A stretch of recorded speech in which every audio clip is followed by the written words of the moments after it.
গাজীপুরের কালিয়াকৈরে ঔষধ ব্যবসায়ীদের উদ্যোগে জনসচেতনতামূলক ও মতবিনিময় সভা অনুষ্ঠিত হয়েছে। আজ সোমবার সকালে কালিয়াকৈর সেন্ট্রাল হাসপাতালে চক্ষু বিভাগ ও ফ্যাকো সেন্টারে এই সভার আয়োজন করে উপজেলা ঔষধ ব্যবসায়ী সমিতি।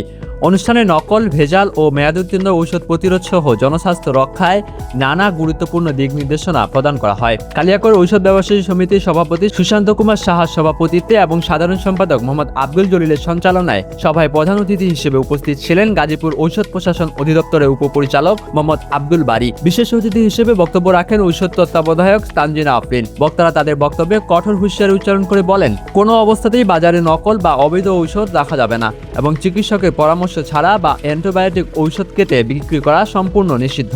সভায় সংগঠনের সিনিয়র সহসভাপতি শামসুল আলম, সহসভাপতি নূর নবী ও অজিত পাল সহ কার্যনির্বাহী কমিটির অন্যান্য নেতৃবৃন্দ এবং উপদেষ্টারা উপস্থিত ছিলেন। তৃণমূল পর্যায়ে ঔষধ ব্যবসায়ীদের সচেতন করার লক্ষ্যে আয়োজিত এই সভায় বক্তারা ঔষধ প্রশাসনের সকল নিয়ম মেনে জনসেবা নিশ্চিত করার আহ্বান জানান। অনুষ্ঠান শেষে উপস্থিত ব্যবসায়ীরা জনস্বাস্থ্য বিরোধী যে কোনো কর্মকাণ্ডের বিরুদ্ধে ঐক্যবদ্ধ থাকার অঙ্গীকার ব্যক্ত করেন।